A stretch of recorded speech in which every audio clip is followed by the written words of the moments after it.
বগুড়াতে নয়, ঢাকার কড়াইল বস্তিতে 10 মার্চ ফ্যামিলি কার্ড বিতরণ কর্মসূচি উদ্বোধন করবেন প্রধানমন্ত্রী তারেক রহমান। আর ঈদের আগেই দিনাজপুর থেকে খাল খনন কর্মসূচিও উদ্বোধন করবেন তিনি। এদিকে শিক্ষার্থী, প্রতিবন্ধী এবং 65 ঊর্ধ্বদের মেট্রো রেল সহ সব ট্রেনের টিকিট 25% কমানোর সিদ্ধান্ত হয়েছে। বিস্তারিত মনিরুল ইসলাম মিন্টুর রিপোর্টে। মঙ্গলবারও সকাল 9টার মধ্যে সচিবালয়ে পৌঁছান প্রধানমন্ত্রী তারেক রহমান।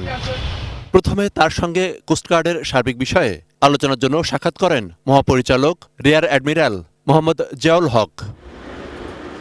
এরপর ঢাকার 2 সিটি এবং গাজীপুর সিটি কর্পোরেশনের 3 প্রশাসক প্রধানমন্ত্রীর সঙ্গে সাক্ষাৎ করেন। বাইরে বের হয়ে তারা সাংবাদিকদের বলেন, ঢাকার সবুজায়ন, পরিচ্ছন্নতা নিশ্চিত এবং মশা নিয়ন্ত্রণের নির্দেশ দিয়েছেন প্রধানমন্ত্রী।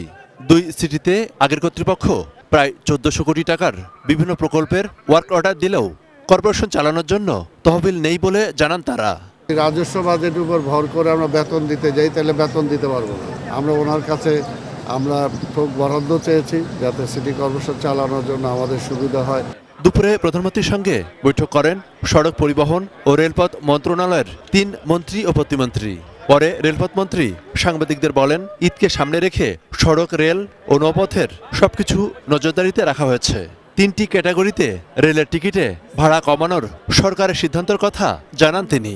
যারা বয়স্ক অর্থাৎ 65+ সিনিয়র সিটিজেন আর হচ্ছে স্টুডেন্ট যারা, তাদের জন্য দূরপাল্লার যে আমাদের ট্রেন আছে ইন্টারসিটি এবং আমাদের মেট্রো রেল, সেখানে আমরা 25% ভাড়া ডিসকাউন্ট।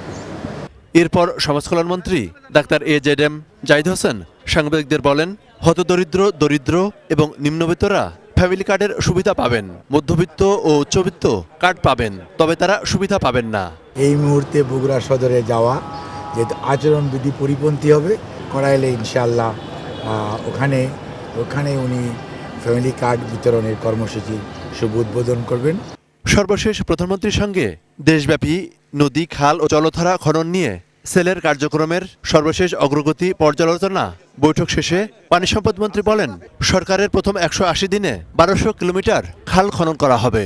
আমরা আশা করতেছি যে দিনাজপুরে একটা খাল খননের মধ্য দিয়ে ওনার এই কর্মসূচি শুরু হবে। Monirul Islam Mintu, AT news, Dhaka.